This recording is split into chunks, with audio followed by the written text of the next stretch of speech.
안녕하세요. 저는 제 아들의 생명을 갉아먹고 있던 악마 같은 인간을 내쫓아버린 70대 여자입니다. 생각하기도 싫은 그 끔찍한 인간은 바로 제 며느리였는데요. 착해 보이던 그 가면 뒤에 얼마나 시커먼 속이 숨어 있었는지 지금도 그 생각만 하면 정말 치가 떨립니다. 그럼 그 못된 인간으로 인해 벌어졌던 일들에 대해 한번 얘기해 보도록 하겠습니다. 저는 20대 초반에 남편과 결혼해 시골에서 소도 몇 마리 키우고 농사를 지으며 살았어요. 아들 하나, 딸 하나를 낳았는데 둘 다 성격이 쾌활하고 착해서 우리 집안의 복덩이였답니다. 저희 아들은 대학을 졸업하고 증권회사에 취업했어요. 첫 출근을 하는데 정장을 갖춰 입은 그 모습이 너무 대견하고 멋있더라고요. 이야, 우리 아들이 이제 증권맨이네, 증권맨. 정장 입은 게 너무 멋있는데? 우리 아들, 내가 넥타이라도 한번 매줘야지. 뭐야, 오빠 넥타이 내가 매주려고 했는데. 그나저나, 오빠 진짜 멋있다. 내가 우리 오빠 증권회사 취업했다고 친구들한테 다 자랑했는데, 친구들이 다 부러워하더라. 오빠, 월급 받으면 한턱 쏘는 거 알지? 아들은 쑥스러워하면서 그날 첫 출근을 했답니다. 그리고 그 이후에 누구보다도 더 열심히 직장을 다녔어요. 그런데 아들이 취업한 지 얼마 안 됐을 때였어요. 갑자기 어떤 아가씨를 집에 데려오더니 저랑 남편 앞에 무릎을 꿇는 겁니다. 어머니, 아버지, 저 이 사람이랑 결혼하겠습니다. 이 사람 뱃속에 제 아이가 있어요. 당시 만나던 여자친구를 덜컥 임신시켰다는 말에 저와 남편은 너무 깜짝 놀라고 말았어요. 아직 사회초년생인데 벌써부터 결혼한다고 하니 너무 걱정이 되더라고요. 하지만 예비 며느리도 어린이집에서 보육교사로 일하고 있었고 저희 아들도 탄탄한 직장에 다니고 있으니 둘이 열심히만 살면 괜찮을 거라고 생각했습니다. 그래서 아들을 며느리와 결혼시키게 되었어요. 그때 당시 저희 아들의 나이가 26살이고 며느리도 아직 23살밖에 안 됐을 때였는데 나이가 너무 어려서 걱정했던 것과는 달리 며느리가 너무 착하고 싹싹하더라고요. 하루는 둘이 저희 집에 왔는데 제가 소위 어물을 주러 가는 걸 보고 며느리가 따라 나오는 겁니다. 어머님, 저도 소위 어물 주는 거 같이 해볼래요. 저 이런 거 진짜 해보고 싶었단 말이에요. 아유, 이런 걸 뭐하러 해. 홀몸도 아니고 임산부인데 집에서 가만히 쉬어야지. 임산부도 가만히 있는 것보단 조금씩 움직여주는 게 더 좋대요. 그리고 저 원래 빨빨거리고 돌아다니는 거 좋아하는 스타일이라 가만히 있으면 너무 심심하단 말이에요. 어머님, 그리고 저 이따가 상추도 따보면 안 돼요? 지난번에 고기 먹을 때 어머님이 상추 따오신 거 너무 맛있었단 말이에요. 저도 한번 해볼래요. 네? 며느린 참 애교가 많고 살가운 성격이었어요.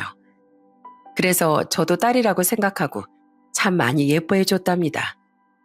몇 달이 흘러 며느린 이란성 쌍둥이로 아들 하나 딸 하나를 낳았어요. 손주가 하나만 생겨도 기쁜데 동시에 둘이나 생기니까 너무 기쁘더라고요. 게다가 저희 딸도 애들을 너무 예뻐했어요. 아휴, 이 볼살 좀 봐.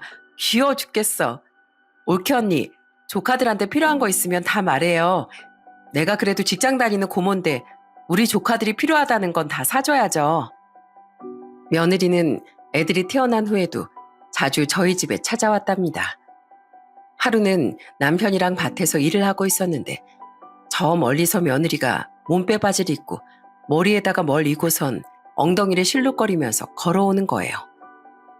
아버님, 어머님, 새참 드세요. 뭐야, 너 이런 것도 할 줄 아니? 안 그래도 우리 지금 집에 가서 점심 먹으려고 했는데. 에이, 집까지 가서 점심 드시려면 왔다 갔다 시간도 오래 걸리잖아요. 제가 솜씨는 별로 없지만 그래도 두부김치랑 콩국수 해왔으니까 한번 드셔보세요.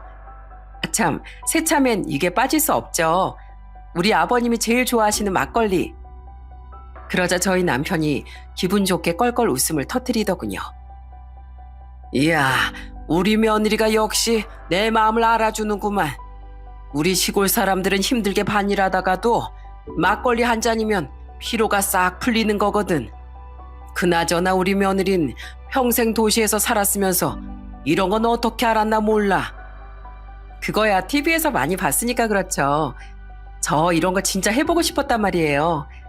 다음엔 더 맛있는 거 해다 드릴 테니까 기대하세요. 며느리 덕에 안 그래도 화목했던 집안에 웃음꽃이 항상 가득했답니다. 게다가 저희 손주들까지 너무 착하고 예뻤어요.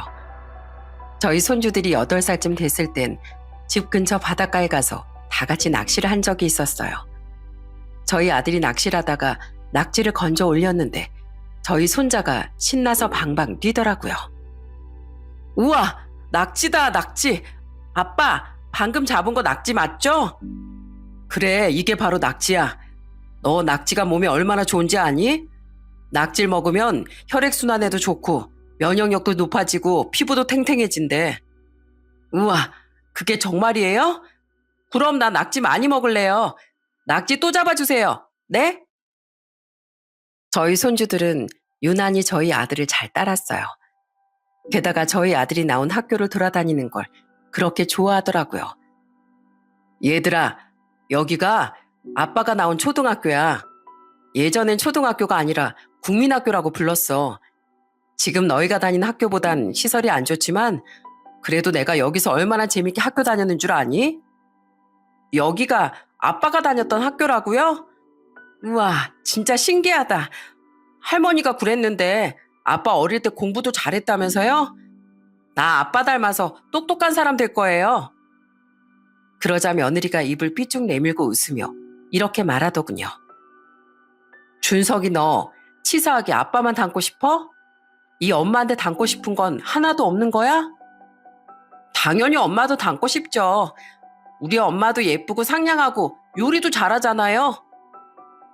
일찍 결혼해 아이를 낳고 사는 아들 부부가 항상 웃으며 지내는 모습이 너무 좋아 보였어요. 저희 며느린 손주들을 낳으면서 어린이집을 그만뒀다가 애들이 초등학교에 들어간 이후부턴 어린이집을 개원해서 운영하기 시작했습니다. 며느린 일을 하면서도 저희 부부를 무척이나 챙겼어요. 김장철에도 제가 얘기하지도 않았는데 먼저 돼지고기까지 사들고 저희 집에 찾아왔더라고요. 어머님, 설마 저 빼고 김장하려고 하신 거 아니죠? 자고로 김장은 가족끼리 다 같이 하고 수육까지 삶아서 먹어야 제맛이잖아요. 어머님, 저 옷 갈아입고 올 테니까 저 올 때까지 먼저 시작하지 마세요. 아시겠죠? 그렇게 며느리와 같이 깔깔 웃으며 김장도 재미있게 하고 수육도 맛있게 삶았답니다. 며느리는 수육 한 조각에 방금 한 김장김치를 돌돌 말아 제 입에 넣어주더군요. 어머님이 오늘 김장에 1등 공신이시니까 제일 먼저 드셔보세요. 아, 어때요? 맛있어요? 아유, 말해 뭐해. 얼른 너도 한 입 먹어봐라. 너야말로 1등 공신이잖니. 에이, 그건 안 되죠. 아버님도 아직 안 드셨는데 제가 어떻게 먼저 먹어요. 자, 이번엔 아버님. 그날 저희 집안엔 한참이나 깔깔거리는 웃음소리가 멈추지 않았답니다. 며느린 저희 딸이 결혼할 때도 자기가 먼저 결혼해봤다면서 이것저것 많이 도와주더라고요. 아가씨, 웨딩 촬영할 때 옆에서 도와줄 사람 필요하죠? 그때 제가 같이 가서 도와줄게요. 내가 결혼을 먼저 해보니까 웨딩드레스 입고 움직이는 게 쉽지 않아서 옆에서 짐도 챙겨주고 간식도 입에 하나씩 넣어줄 사람이 필요하더라고요. 어머, 올케 언니, 너무 고마워요. 안 그래도 제 친구들한테 부탁해봤는데 다들 그날 시간이 안 된다고 해서 걱정이 많았거든요. 역시 우리 올케 언니가 최고예요. 그렇게 며느린 애들도 잘 키우고 저희 집에도 잘하며 결혼 생활을 이어갔습니다. 그런데 저희 손주들이 중학생이 됐을 때였어요. 제 생일이라 다 같이 저희 집에 모였는데 며느리가 저한테 이렇게 말하더라고요. 어머님, 저희 애들이 어머님한테 드릴 선물이 있대요. 얘들아, 얼른 준비한 거 할머니한테 드려야지. 그러자 저희 손주들이 돈 봉투를 저한테 하나씩 주더군요.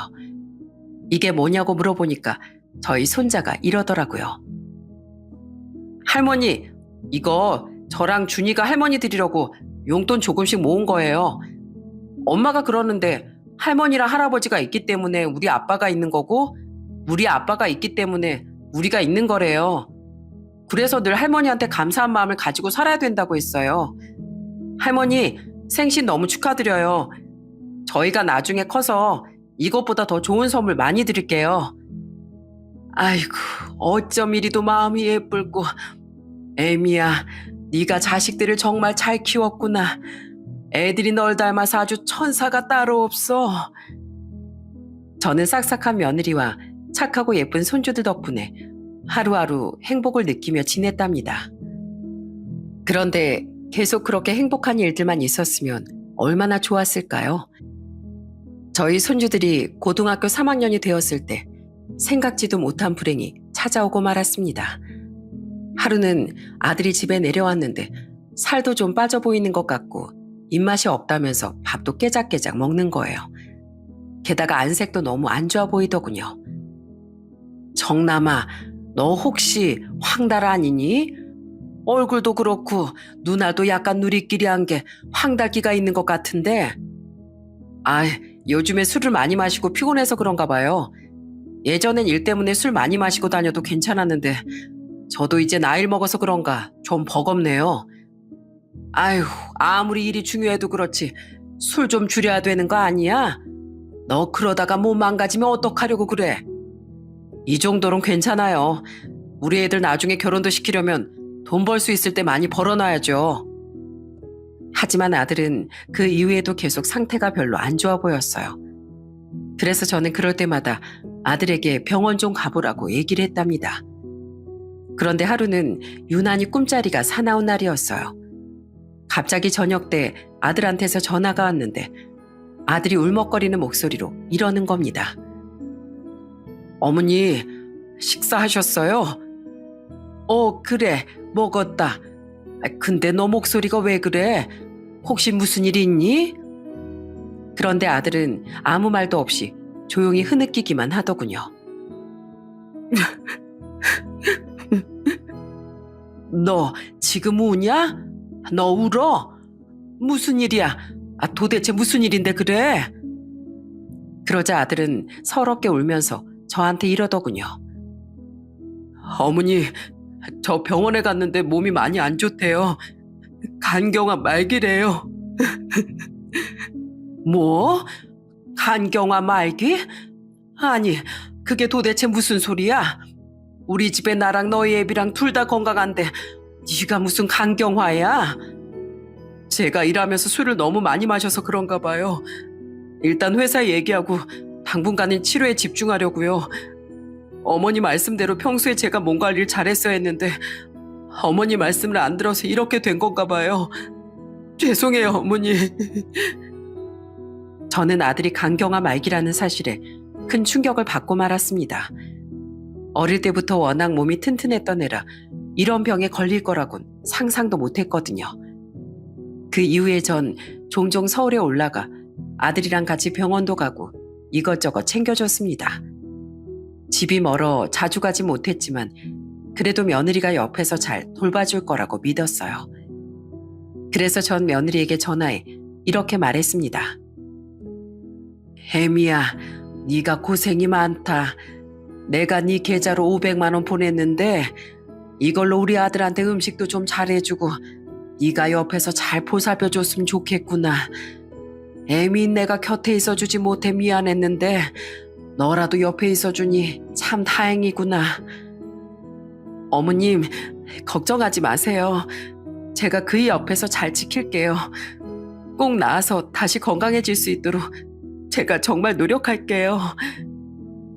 며느린 자기가 옆에서 잘 돌보겠다며 엉엉 울더군요. 저는 며느리한테 저희 아들 잘 부탁한다고 몇 번이나 당부했어요. 그런데 그날 그렇게 보내준 500만 원이 발단이 될 줄은 꿈에도 몰랐습니다. 그 일이 있고 나서 한 달도 안 됐을 때였어요. 갑자기 며느리한테서 연락이 온 거예요. 어머님, 저 이런 말씀 드려도 될지 모르겠는데 이번에 저희 오빠가 몸이 크게 다쳐서 병원비가 많이 필요하거든요. 어머님도 아시겠지만 저희 오빠네가 되게 힘들게 살잖아요. 혹시 어머님이 3천만 원만 빌려주시면 안 될까요? 뭐? 3천만 원을? 솔직히 그 얘기를 들었을 땐 여태까지 3천만 원도 안 모으고 뭐 했냐는 소리를 하고 싶었어요. 하지만 며느리가 제 아들을 옆에서 보살피느라 고생하고 있는데 괜히 물어보면 기분이 상할까봐 물어보지도 않았습니다. 그런데 며느린 저한테 이렇게 얘기하더라고요. 저희가 대출이라도 받으려면 받을 순 있는데 그럼 대출이자도 나가고 그렇잖아요. 그러니까 어머님이 좀 빌려주시면 안 될까요? 제가 올해 안에 꼭 갚아드릴게요. 그래, 대출이자 내느라 생돈 나가는 것보단 대출이자 아낀 비용으로 우리 아들 병원비하고 약값 하는 게 낫지. 그래, 내가 그 돈 보내주마. 그나저나 우리 아들도 저렇게 누워있고 너희 오빠도 사고로 누워있다니 네가 참 마음이 아프겠구나. 어쩔 수 없죠. 이게 다 제가 감당해야 될 운명인가 봐요. 어머님, 정말 감사해요. 제가 올해 안에 갚는다는 약속 꼭 지킬게요. 그런데 며느린 저한테 3천만 원을 빌려간 지 얼마 안 돼. 또 저한테 연락해서 이러더라고요. 어머님, 저희 애들 이번에 대학 들어가는데 등록금이랑 이것저것 돈 나갈 때가 좀 많네요. 쌍둥이라 그런지 뭐든지 다 2배로 들어가서 너무 힘들어요. 돈 달라는 말을 대놓고 하진 않았지만 누가 들어도 그건 돈을 달라는 부탁이었습니다. 그래서 저는 며느리에게 이렇게 얘기했어요. 그래, 애들 등록금이 얼만데 그거 우리가 내주마. 손주들 대학 간다는데 내가 그 정도는 해줘야지. 사실 며느리가 갑자기 자꾸 돈 얘기를 하니까 좀 당황스럽긴 했어요. 그런데 저도 눈치는 있는 편이라 며느리가 이런저런 핑계를 대곤 있지만 아무래도 저한테 말 못할 무슨 사정이 있는 것 같다는 생각이 들더군요. 그래도 며느리가 그동안 우리한테 했던 것도 있고 우리 아들 바로 옆에서 돌보고 있는 사람이기 때문에 전 그냥 알아도 모르는 척하고 그 돈을 보냈습니다. 우리 며느리 같은 사람이라면 충분히 그럴 만한 사정이 있다고 생각했으니까요. 그런 모습들이 아니었다면 제가 뭐하러 바보같이 그런 돈을 보냈겠어요? 그 이후 저희 손주들은 대학에 들어갔는데 용돈을 직접 벌어서 쓴다면서 둘 다 아르바이트를 한다고 하더라고요. 아르바이트 때문에 맨날 밤늦게 집에 들어온다는데 그 모습이 너무 기특하고 예뻤어요. 그런데 하루는 아들이 너무 걱정돼서 아들한테 영상통화를 건 적이 있었어요. 그런데 아들이 컵라면 국물에 밥을 말아먹고 있는 거예요. 정남이 너 지금 컵라면 먹고 있는 거니? 아픈 애가 무슨 컵라면이야. 이럴 때일수록 더 잘 챙겨 먹어야지. 애미가 밥도 안 챙겨줘? 애들 엄만 오늘 주말이라 약속 있어서 잠깐 나갔어요. 그리고 컵라면은 제가 먹고 싶어서 먹는 거예요. 아프다고 건강식만 챙겨 먹었더니 가끔씩 이런 것도 먹고 싶어서요. 아들은 그렇게 말하긴 했지만 원래 라면을 좋아하는 애도 아니었고 아픈데 굳이 왜 라면을 먹는 건지 이해가 안 되더군요. 그 이후에도 아들이랑 자주 영상통화를 했는데 점점 더 안색이 안 좋아 보이는 겁니다. 그래서 하루는 너무 걱정되는 마음에 서울까지 올라가 아들 집에 찾아갔습니다. 가보니 또 며느리를 외출했다고 하고 아들 혼자 침대에 누워있더라고요. 그런데 저는 부엌에 갔다가 깜짝 놀라고 말았습니다. 아들이 밥을 잘 챙겨 먹고 있는 줄 알았는데 부엌에 제대로 된 음식이 하나도 없었거든요. 얘 정남아, 너 내가 보내준 반찬이랑 김치랑 다 어디 갔어? 내가 너 좋아하는 반찬들 다 해서 보내줬잖아. 김치도 종류별로 담가서 보냈는데 도대체 그거 다 어디 간 거니?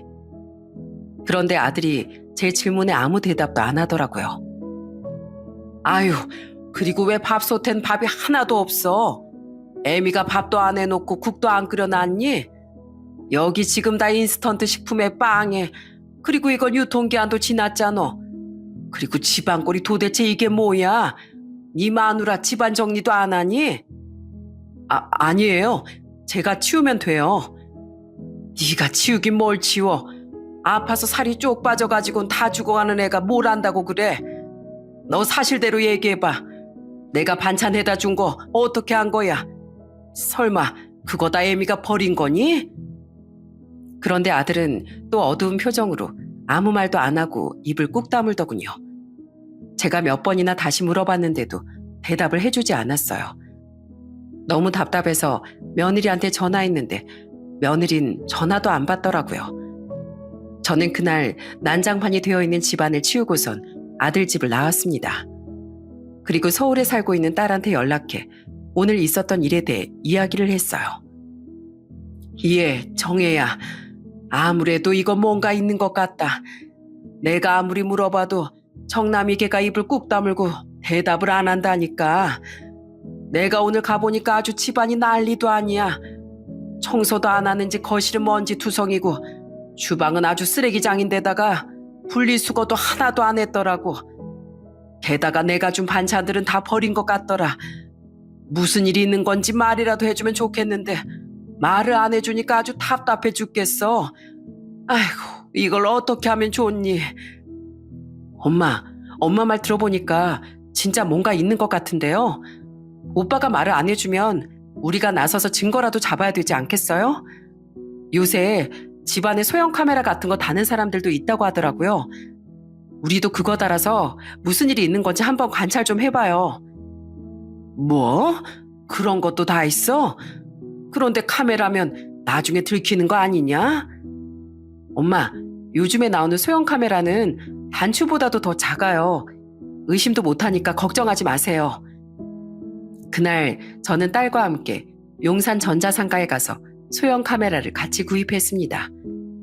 그리고 아들 집으로 가서 아들이 자는 틈에 소형 카메라를 거실에 설치했어요. 그리고 아들한테 반찬이라도 해주려고 시장 봐서 요리를 하고 있었는데 현관문에서 띠리링 소리가 나더니 며느리가 집 안에 들어오더라고요. 예, 너 지금 어디 갔다 오니? 내가 전화 몇 통이나 했는데 전화도 받질 않고. 어머님, 갑자기 여긴 왜 오셨어요? 저 오늘 친정에 일이 있어서 잠깐 갔다 왔어요. 너 여기 좀 앉아봐라. 너 혹시 내가 준 김치랑 반찬들 다 버렸니? 냉장고 열어보니까 하나도 없던데 다 버린 거냐고? 그게 그이도 안 먹는 것 같고 애들도 안 먹는 것 같길래요. 그런다고 반찬을 버려? 그리고 오늘 보니까 밥솥에 밥도 하나도 없던데 너 지금까지 우리 아들 뭐 먹이고 있었던 거야? 맨날 배달 음식이랑 인스턴트 음식만 먹이고 있었니? 저번에 보니까 몸도 안 좋은 애가 컵라면에 찬밥을 말아서 먹고 있더만. 그땐 라면이 먹고 싶어서 그런 줄 알았는데 이제 보니 네가 밥을 제대로 안 챙겨준 거 아니니? 그런데 며느린 술 냄새까지 풍기면서 뻔뻔한 얼굴로 이렇게 말을 하더군요. 참나, 그이가 그래요? 제가 그랬다고 어머님한테 일러 바쳤어요? 뭐? 일러 바쳐? 너 지금 그런 소리가 입에서 나오니? 그나저나 너 우리 아들이 여태까지 매달 월급 갖다 준 돈 다 어떻게 했어? 내가 그때는 너 기분 나쁠까봐 얘기 안 했는데 지금 보니까 너한테 물어봐야겠다. 너 도대체 우리 아들이 번 돈은 다 어디다가 썼길래 나한테 2번이나 돈을 빌려달라고 했어? 어머님, 지금 그거 따지려고 오신 거예요? 쌍둥이 키우려면 돈이 얼마나 많이 필요한 줄 아세요? 어머님도 애들 키워봐서 아시잖아요. 그이가 벌어다 주는 돈은 당연히 애들 키우는데 다 썼죠. 그래서 지금 돈 없어서 우리 아들한테 라면을 먹이는 게냐? 그래서 저렇게 아픈 애한테 아무것도 신경 안 쓰는 거야? 난 그래도 네가 우리 아들 옆에서 잘 챙겨줄 줄 알았다. 그런데 너 눈이 있으면 좀 봐라. 내 아들이 밥도 제대로 못 먹고 힘없이 누워가지고 허구한 날 울고만 있는 것 같더라. 그래도 네가 마누라인데 기본적인 건 챙겨줘야 되는 거 아니니? 허구한 날 밖에 싸돌아다니기만 하고 도대체 네 남편한테 신경 쓰는 게 뭐야? 주말마다 맨날 외출했다고 그러더니 오늘은 아예 술까지 먹고 이 시간에 들어와? 어머님, 저도 힘들어서 그래요. 저는 술도 마시면 안 돼요? 뭐라고? 예, 너 도저히 안 되겠다. 너 당장 우리 아들 월급 통장 좀 갖고 와봐라. 내가 확인 좀 해봐야겠어. 우리 아들이 그래도 잘 나가는 증권맨이라 연봉도 많이 받았을 텐데 그걸 애 2명 키우느라 다 썼다는 게 도저히 납득이 안 된다. 그 많은 돈 다 어디로 썼는지 내가 확인해야겠으니까 당장 갖고 와보라고. 참나, 어머님이 뭔데요? 진짜 웃기고 있네. 어머님, 저 사람 와이프예요. 그러니까 선 넘지 마세요. 저희 집 살림은 제가 알아서 하는 거라고요. 왜 어머님이 월급 통장을 까라말 하시는데요? 이럴 거면 가세요. 저희 집에서 나가시라고요. 뻔뻔하게 나오는 며느리의 모습에 너무 기가 막히더라고요. 그런데 그때 옆에서 듣고 있던 저희 딸이 며느리한테 이렇게 말하더군요. 옳게, 어른한테 말이 너무 심한 거 아니에요? 아무리 술을 많이 먹었어도 그렇지 기본적인 예의라는 게 있어야 될 거 아니에요? 술 마시면서 예의까지 밥 말아 먹었어요? 이봐요 아가씨. 아가씨가 뭔데 참견이에요. 왜 어머님이랑 쌍으로 나한테 난리냐고요? 짜증나 죽겠으니까 얼른 가세요. 엄마, 그냥 가자. 뭐하러 이런 대우 받으면서 여기에 있어? 오빠, 우리 나중에 다시 올 테니까 그때 다시 얘기해. 저는 딸의 손에 이끌려 자리에 일어나면서 너무 분한 마음에 며느리에게 단단히 경고를 했습니다. 애미 너, 오늘 일 절대 그냥 못 넘어간다. 너 나한테 하나만 걸리면 아주 내 손으로 가만 안 둘 줄 알아. 알겠어? 그날 저는 딸 집에 가서 둘이 맥주를 얼마나 많이 마셨는지 모릅니다. 예전엔 그렇게 착한 며느리였는데 저렇게 돌변한 모습을 보니까 너무 분하고 눈물이 나더라고요. 저희 딸도 씩씩거리면서 이렇게 말하더군요. 엄마, 올케 언니 원래 저런 사람이었어요? 설마 우리 오빠 아픈 것도 올케 언니 때문에 스트레스 받아서 그런 거 아니에요? 저는 어쩌면 그럴 수도 있겠다는 생각이 들더라고요. 그래서 아들 집에 설치한 소형 카메라에 제가 모르는 진실이 담기기만을 기다렸어요. 그리고 얼마 후 저는 그 소형 카메라에서 아주 충격적인 장면을 목격하게 되었습니다. 며느리가 아들이랑 집에서 둘만 있을 때마다 저희 아들을 아주 들들 볶더라고요. 그런데 그 내용이 정말 충격 그 자체였어요. 도대체 나랑 언제 이혼해 줄 거야? 당신은 내가 다른 남자가 더 좋다는데 굳이 나랑 계속 살고 싶어? 그냥 이혼하고 나 좀 놔달라니까. 안 된다고 했잖아. 내가 도대체 몇 번을 얘기해? 그러니까 왜 안 되는데? 억울하면 그냥 이혼하고 그 사람한테 상간남 소송하라니까. 당신 요즘에 간통죄 폐지된 거 알지? 나 이혼해도 법적으로 아무런 문제 없어. 그리고 상간남 소송해봤자 위자료 3천만 원이면 된다고 하던데 뭘. 그러니까 그 위자료 받고 그냥 이혼해달라고. 어차피 우리 애들도 다 성인 됐잖아. 나 솔직히 예전부터 다른 남자 만나고 싶었는데 우리 애들 성인 될 때까지 내가 당신을 참아주면서 산 거야. 알고 보니 며느리가 다른 남자와 바람을 피우고 있는 것 같더군요. 그런데 심지어 저희 아들은 그걸 알면서도 이혼을 안 해주고 있는 것 같았어요. 아들은 며느리가 그렇게 막말을 하는데도 고개만 푹 숙이고 이렇게 말하더라고요. 나 이혼 못 해줘. 내가 누구 좋으라고 이혼을 해줘? 우리 이혼하면 우리 애들이 받을 상처는 생각도 안 해? 나 우리 애들한테 절대 그런 씻을 수 없는 상처 주고 싶지 않아. 애들이 슬퍼할까봐 나 강경한 말기라는 것도 얘기 안 하고 그냥 간이 조금 안 좋아서 쉬고 있는 거라고 얘기했는데 당신이 바람 피워서 이혼한다는 충격적인 얘기를 어떻게 해? 난 절대 그렇게 못해. 그러니까 그 남자가 그렇게 좋으면 그냥 둘이 상간남 상간녀로 그렇게 살아. 알았어? 아무래도 아들은 지금 많이 아프다는 것도 손주들한테 비밀로 하는 것 같더군요. 저는 너무 황당하고 속이 상해 미치는 줄 알았습니다. 그런데 더 어이없는 건 따로 있었어요. 영상을 계속 보다 보니까 며느리가 아예 집에 상간남을 데려오는 장면까지 찍혀 있더라고요. 뭐야, 당신 또 왔어? 너희 둘 진짜 해도 해도 너무한다. 어떻게 내가 떡하니 살아있는데 고개를 빳빳이 들고 우리 집까지 들어와? 이봐요, 정남씨. 이러지 말고 우리 좋게 좋게 좀 합시다. 그냥 시원하게 이혼해주면 되잖아요. 이혼하면 뭐 큰일이라도 나는 줄 알고 그러나 본데 우리나라가 이혼율이 세계 최고예요. 세계 최고. 정남씨만 이혼하는 게 아니라니까. 당신 와이프가 당신이랑 살고 싶지 않다잖아. 그런데 왜 이렇게 억지로 잡아두냐고? 당신 그것도 문제 있는 거 아니야? 무슨 집착병 같은 거 있는 거 아니냐고. 다 죽을 때 되니까 사람이 아주 똥꼬집만 세져가지곤. 지가 무슨 말을 하든 난 절대 이혼 못 해줘. 내가 죽는 한이 있어도 절대 못 해준다고. 이혼 소리가 우리 애들한테 들어가면 애들이 얼마나 상처받을지 생각도 안 해? 당신도 한때는 가정이 있었다며. 눈에 넣어도 아프지 않을 애들이 당신한테도 있을 거 아니야. 아, 그래서 뭐 어쩌라고? 당신 애들이 상처받는 게 나랑 무슨 상관인데? 그냥 이혼 좀 해달라니까. 저는 정말 기가 막혀서 뒤로 넘어가는 줄 알았습니다. 아픈 저희 아들을 두고 바람을 피우는 것도 모자라 감히 집안의 상간남을 데리고 오다뇨. 이게 도대체 사람으로서 할 짓입니까? 저는 도저히 참을 수가 없어서 아들 집으로 바로 찾아갔어요. 그리고 손주들한테도 연락해 지금 당장 집으로 오라고 했습니다. 가보니 또 며느리는 없고 아들 혼자 있더라고요.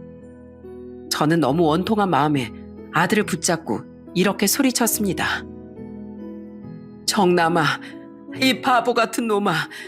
네 마누라 바람 피우는 건 내가 다 알고 왔다. 그런 일이 있었으면 진작에 다 터뜨리고 혼쭐을 내줬어야지. 왜 그걸 다 참고 살아? 그래서 네가 속병 걸린 거 아니냐? 왜 그걸 바보같이 참고 사냐고. 하지만 아들은 또 가만히 고개만 숙이고 있더군요. 그런데 그때 제 연락을 받은 손주들이 집에 도착해선 깜짝 놀라 저한테 이러더군요. 할머니, 도대체 무슨 일이에요? 갑자기 급하게 오라고 하셔서 그래서 수업도 빼먹고 왔는데 도대체 무슨 일이길래 고모까지 이 시간에 여기로 오셨냐고요? 얘들아, 내가 너희한테 뭐 하나 물어보마. 너희 엄마를 어떻게 생각하니? 그러자 저희 손녀가 이렇게 말하더군요. 엄마요? 글쎄요, 딱히 생각해 본 적이 없어서요. 그런데 엄마는 왜요? 너희들이 너희 엄마에 대해서 알아야 할 게 하나 있단다. 이제 너희도 성인이니까 알 건 알아야지. 내가 뭐 하나 보여줄 테니까 놀라지 말거라. 저는 그렇게 말하고선 제가 봤던 그 충격적인 영상을 손주들에게 틀어서 보여줬습니다. 그러자 둘 다 입을 틀어막고 놀라기 시작하더군요. 손녀딸은 그걸 보고 울면서 저희 아들한테 이렇게 말하더라고요. 아빠, 이게 도대체 뭐예요? 이게 뭐냐고요? 저 남자는 도대체 뭔데 우리 집에 들어와서 아빠한테 손가락질하는 건데요. 그리고 아빠한테 막말하고 있는 저 사람 진짜 우리 엄마 맞아요? 우리가 아는 그 엄마가 맞냐고요. 그런데 그 와중에 저희 손자는 화면만 묵묵히 보면서 눈물만 흘리더라고요. 그런데 그때 갑자기 저희 손자가 무릎을 꿇는 겁니다. 아빠, 죄송해요. 우리가 공부하고 아르바이트 한다고 너무 신경을 못 썼던 것 같아요. 사실 저도 조금 눈치는 챘어요. 엄마가 최근 들어 평소하고 좀 많이 다른 것 같길래 의심하고 있긴 했었어요. 엄마가 혹시 밖에서 이상한 짓을 하고 돌아다니는 건 아닐까, 아빠 몰래 사고라도 치는 건 아닐까 하면서 의심했었다고요. 그런데 그 이유가 바람은 아닐 거라고 생각했어요. 그런데 이게 도대체 뭐예요? 우리 엄마가 진짜 아빠를 배신하고 다른 남자랑 바람을 피웠다고요? 저 진짜 너무 창피하고 엄마의 저 모습이 너무 추하게 느껴져요. 이 영상을 보니까 엄마를 더 이상 엄마라고 생각하고 싶지도 않다고요. 그러니까요. 아빠, 왜 이렇게 당하고 있었어요? 우리가 자식들이잖아요. 이런 일이 있었으면 우리하고도 상의를 했었어야죠. 왜 아빠 혼자만 괴로워하면서 이러고 있었냐고요. 손주들이 울면서 그렇게 말하는 바람에 거실은 완전히 눈물바다가 되었습니다. 하지만 저는 거기서 멈출 수 없었어요. 손주들의 손을 하나씩 붙잡고 이렇게 얘기했습니다. 얘들아, 너희가 알아야 될 게 하나 더 있다. 사실 너희 아빠 지금 간경화 말기다. 네 아빠 저러다가 죽을 수도 있어. 그러자 저희 손주들은 큰 충격에 뒷목까지 잡고 아주 난리가 나더군요. 손녀딸은 울면서 저희 아들한테 이렇게 얘기했어요. 아빠, 진짜 너무해요. 우리한테 그냥 간이 조금 안 좋아서 잠깐 쉬는 거라고 했잖아요. 평생 동안 힘들게 일해서 안신령 가지는 거라고 했잖아요. 그런데 간경화 말기에다가 죽을 수도 있다고요? 아빠 진짜 너무한 거 아니에요? 아빠 없이 우린 어떻게 살라고요? 저희 손자도 저희 아들한테 울면서 이렇게 말하더군요. 아빠, 예전에 저희한테 뭐라고 그러셨어요? 제일 중요한 게 가족이라고 하셨잖아요. 그런데 이게 뭐예요? 아빠는 우리 가족으로 생각 안 한 거예요? 그래서 우리 속였던 거예요? 그래서 이렇게 아픈 것도 얘기 안 하고 엄마가 바람 피운 것도 얘기 안 한 거냐고요. 미안하다. 미안해. 난 너희가 상처받는 걸 보고 싶지도 않았고 너희를 지키고 싶어서 그랬어. 내가 이렇게 혼자만 알고 가버리면 너희들은 그 끔찍한 진실을 알지 않아도 되잖니. 그래도 너희 엄마가 너희들한텐 잘했잖아. 내가 죽어도 너희 엄마 너희한테 잘했을 거야. 그래서 난 그냥 우리 가족의 평화를 위해서 나 하나만 잘못되면 그만이라고 생각했어. 아빠, 그게 무슨 말도 안 되는 소리예요. 아빠가 엄마한테 그렇게 배신당하고 아파서 돌아가시면 우리가 행복할 거라고 생각해요? 정말 그렇게 생각하시는 거냐고요? 손주들은 큰 충격에 울고불고 난리가 났습니다. 그런데 그때 저희 딸이 나서서 정리를 해주더군요. 됐어. 다들 이제 그만해. 그나저나 오빠 이제 어떡할 거야? 다 알았으니까 어떻게 할 거냐고. 그러자 저희 손자가 이렇게 말하더군요. 아빠, 나 이거 그냥은 못 넘어가요. 나 그 상간남이라는 사람 절대 가만히 못 놔둔다고요. 그러니까 아빠, 조금만 기다려봐요. 내가 엄마랑 그 인간 절대 가만 안 둘 거예요. 그 이후 저희 가족은 상간남에 대해 조사를 했습니다. 알고 보니 상간남은 며느리가 운영하고 있는 어린이집의 건물주더라고요. 이 모든 사실을 알게 된 저희 남편도 화를 불같이 내더군요. 이게 도대체 무슨 일이야? 감히 아픈 내 아들을 두고 딴 놈이랑 바람을 피워? 내가 아주 서울까지 쫓아가서 작사를 내야겠어. 내 아들 모욕하고 가슴 아프게 한 거 아주 그대로 돌려줄 거라고. 저희 남편은 농사일도 다 팽개치고 서울로 올라오겠다고 했지만 지금 키우고 있는 소도 돌봐야 하고 여기 일은 딸이 도와주고 있으니 그냥 저한테 맡기라고 했습니다. 남편은 내키지 않는 듯 했지만 제가 몇 번 얘기하니 어쩔 수 없이 알겠다고 하더군요. 그 후 저희 손녀딸은 집에서 아픈 저희 아들을 보살피고 손자는 혼자 어린이집 앞에서 피켓을 들고 1인 시위를 시작했어요. 그리고 저도 손자를 따라서 같이 시위를 했습니다. 저희 손자가 들고 있는 피켓에는 이런 말이 써 있었어요. 저는 이 어린이집 원장 아들입니다. 저희 엄만 간경화로 죽어가는 저희 아빠를 놔두고 이 건물 건물주와 바람을 피웠으며 그걸로도 모자라 상간남을 집에까지 끌어들여 저희 아빠의 마음을 갈기갈기 찢어놓은 사람이에요. 엄마 때문에 저희 가정은 파탄났고 저희 아빠는 하루하루 죽어가고 있습니다. 정녕 이런 사람에게 아이를 맡기시겠습니까? 어린이집에 애를 데려다주는 학부모들이 저희를 보고 깜짝 놀라며 수군거렸고 지나다니는 사람들도 어린이집을 가리키며 손가락질을 했어요. 그런데 계속 그렇게 시위를 하고 있었더니 며느리가 나와서 갑자기 저희 손자의 뺨을 때려버리는 거예요.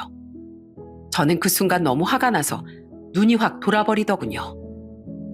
이야, 너 지금 뭐하는 짓이야? 네가 뭔데 우리 손주한테 손찌검을 해? 어머님이야말로 지금 뭐 하시는 거예요? 저희 아들까지 데리고 이게 무슨 짓이냐고요? 무슨 짓이긴 무슨 짓이야. 네가 한 행동에 대해 만천하에 까발리는 짓이지.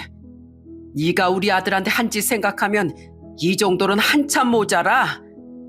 참나, 그러게 내가 이혼해 달라고 할 때 이혼했으면 되는 거였는데 그 인간은 왜 이혼을 안 해가지고 이 사단을 만드나 몰라. 됐고 저 이거 경찰한테 신고했거든요. 그러니까 경찰 오기 전에 얼른 가세요. 하지만 저와 손주는 경찰에 신고하든지 말든지 신경도 안 쓰고 계속 시위를 이어나갔습니다. 결국 경찰이 와서 저희를 연행해 갔지만 저희는 굴하지 않고 다음 날에도 또 찾아가 시위를 했습니다.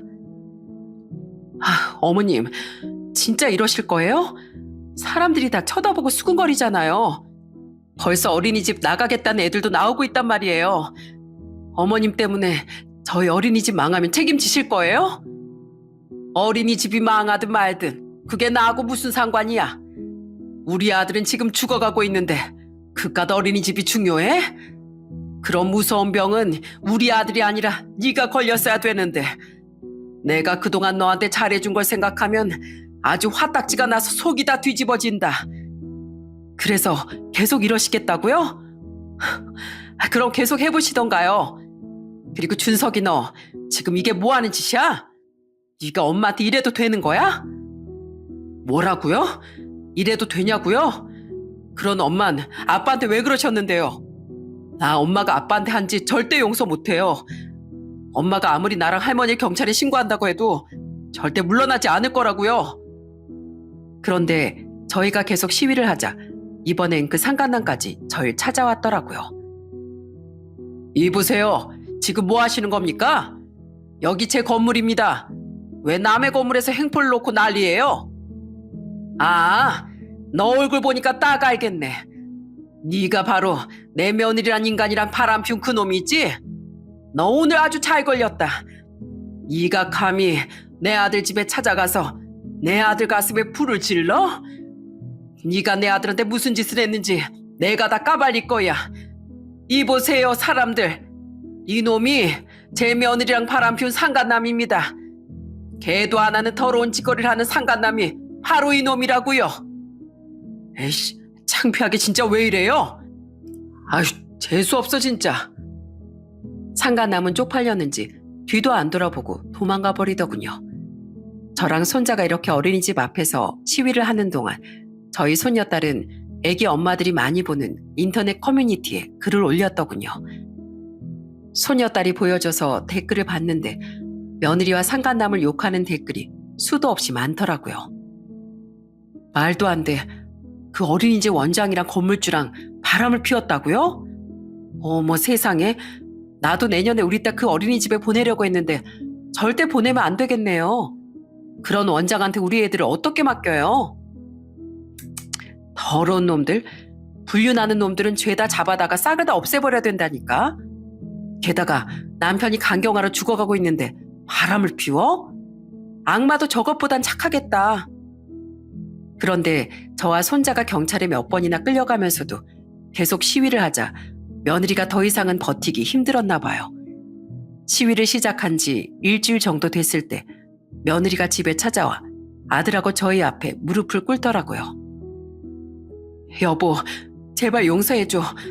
나 지금 인터넷에도 질 나쁜 어린이집 원장이라고 다 소문나고 학부모들도 애들 못 보내겠다고 해서 완전 망하게 생겼단 말이야. 내가 그 남자랑 헤어질게. 그러니까 이번 한 번만 용서해주면 안 될까? 그러자 아들 대신에 저희 손자가 나서서 이렇게 얘기하더군요. 엄마, 용서받을 게 따로 있지. 어떻게 그딴 짓을 해놓고 용서해달라는 말이 나와요? 엄마가 이렇게 무릎 꿇고 빌어봤자 그 말 믿는 사람 우리 가족 중에 아무도 없어요. 아빠, 엄마 말 듣지 말고 그냥 이혼해요. 요즘에 이혼 가정이 얼마나 많은데 괜히 우리 때문에 저런 사람이랑 같이 살지 말고 이혼하라고요. 저희도 저런 사람을 엄마라고 생각 안 해요. 여태까지 아빠가 우리 지켜준 것처럼 이젠 우리가 아빠를 지킬 테니까 그냥 엄마랑 이혼하라고요. 사실 아들은 애들 때문에 여태까지 그 모든 걸 숨기고 있었던 거였는데 손자가 그렇게까지 얘기하니까 드디어 마음을 굳힌 것 같더라고요. 결국 아들은 며느리를 똑바로 바라보며 이렇게 얘기하더군요. 당신, 그동안은 날 만만하게 생각해서 날 그렇게 모욕했는지 모르겠지만 이제 나도 더 이상은 못 참어. 당신 때문에 이미 우리 애들이 상처를 많이 받았는데 더 이상 당신 같은 인간 밑에서 우리 애들을 살게 하고 싶지 않다고. 그러니까 용서해달라고 하지 말고 그냥 이 집에서 꺼져. 당신이 그렇게 원하던 대로 이혼해 줄 테니까 그놈이랑 가서 살라고. 알겠어? 여보, 나 진짜 잘할게. 이번엔 진짜 실수였어. 그러니까 한 번만 용서해주라. 어? 내가 앞으로는 당신 밥도 잘 챙겨주고 병간호도 잘한다고 약속할게. 필요 없어. 너같이 끔찍한 인간이 나한테 무슨 짓을 할 줄 알고 내 옆에 계속 두겠어? 너랑 계속 같이 살 바엔 차라리 내가 그냥 혀 깨물고 죽는 게 나아. 그러니까 다신 용서해달라는 얘기도 하지 말고 우리 가족 눈앞에 나타나지도 마. 우리 애들한테 나쁨을 들이지도 말고 그냥 그놈이랑 같이 사라져버리라고. 알겠어? 그 말을 끝으로 저희 가족들은 며느리를 집 밖으로 내쫓아버렸습니다. 그 이후 저희 아들은 결국 며느리와 이혼을 하게 되었어요. 변호사까지 선임해서 제가 며느리한테 빌려줬던 돈을 근거로 재산 분할도 우리 쪽으로 훨씬 유리하게 다 처리가 되었답니다. 상간남한테도 상간남 소송을 걸어서 이기고 평생 상간남 꼬리표를 달고 살게 만들어버렸어요. 전 며느린 저희 아들과 이혼하고 나서 어떻게든 어린이집을 계속 운영하려고 버티고 버틴 것 같던데 결국은 완전히 문제 있는 어린이집으로 낙인이 찍혀 결국 폐원을 하게 되었답니다. 애초에 그런 인간이 소중한 남의 애들을 돌본다는 것 자체가 말이 안 되는 일이잖아요. 요즘엔 인터넷에서 소문이 워낙 빠르니 아마 새로 어린이집을 개원하는 것도 쉽지 않을 겁니다. 시간이 흘러 그 사건이 있은 지 벌써 2년이 지났네요. 그 이후 저희 아들은 어떻게 됐는지 궁금하시죠? 다행히 저희 아들은 손자가 간이식을 해줘서 다시 새 생명을 찾게 되었답니다. 처음엔 손자가 혹시 잘못되거나 부작용이 있을까봐 아들이 계속 거절을 했었는데 저희 손자가 강력하게 주장을 해서 결국 수술을 하게 되었네요. 지금은 둘 다 회복되고 잘 지내고 있답니다. 전 며느리는 이혼하고 나서 상간남이랑 좀 만나는 것 같더니 한 1년도 안 만나서 헤어졌나 보더라고요. 피켓 시위까지 한 저희 손자는 무서웠는지 전 며느리가 저희 손녀딸한테 전화해서 이랬다고 하더군요. 준이야, 잘 지내고 있니? 엄마가 보고 싶진 않아? 난 너희들이 너무 보고 싶어. 난 이제 혼자가 됐는데 너희들이 만나주지도 않으니까 엄마 혼자 너무 외롭구나. 내가 그러지 말았어야 했는데 한순간에 잘못된 선택을 하는 바람에 내 손으로 가정을 깨뜨려버리고 말았어. 내가 지금 그때 일에 대해 얼마나 땅을 치고 후회하고 있는 줄 아니? 나 다시 너희한테 상처 주지 않을게. 그러니까 너라도 이 엄마를 받아주면 안 되겠니? 아니요, 싫어요. 우리한테 엄마라는 사람은 이미 죽었어요. 그러니까 앞으로는 연락하지 마세요. 이 전화도 내가 마지막으로 받아준 거예요. 그러니까 끊어요. 손녀딸은 이렇게 말하고선 아예 전 며느리의 전화번호를 차단해버렸다고 하더군요. 저희 손주들이 받았을 상처를 생각하면 가슴이 찢어지지만 그래도 이렇게나마 전 며느리의 실체를 알게 되어 가족의 연을 끊을 수 있었다는 점이 정말 다행이라는 생각이 들었습니다. 제가 며느리한테 빌려줬던 돈은 얼마 전에 저희 아들이 저한테 대신 돌려줬어요. 저랑 남편은 안 받으려고 했는데 그 돈이 어머니 아버지 노후 자금 아니었냐며 끝끝내 받으라고 하더군요. 모든 일이 잘 끝나고 이제는 밝게 웃는 아들의 모습을 보면서 제 마음이 정말 짠했답니다. 예전에 스쳐 지나가듯 봤던 명언 중에 이런 말이 있었어요. 진정한 사랑은 좋은 날엔 서로의 편이 되고 나쁜 날엔 더 가까워지는 것이다. 부부라는 건 기쁠 때만 함께하는 게 아니라 슬프고 안 좋은 일이 있을 때도 서로 힘이 되어줘야 하는 관계잖아요. 저희 아들이 간경화에 걸려 하루하루 생기를 잃어가고 있는데도 힘이 되어주긴커녕 뒤통수를 치고 배신한 전 며느리를 보니 아마 전 며느리가 저희 아들을 진정으로 사랑한 게 아니었다는 생각이 드네요.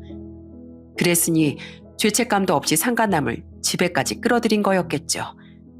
그런 인간이 벌을 받아 어린이집도 망하고 가족한테도 버림을 받았으니 정말 잘된 거라고 생각합니다. 여러분, 저는 앞으로 죽는 날까지 저희 자식들과 손주들을 위해 열심히 살다 가려고요. 여러분들도 가족을 위해 항상 힘내시기를 바랍니다. 그럼 제 이야기는 이쯤에서 마치도록 할게요. 끝까지 들어주셔서 감사합니다.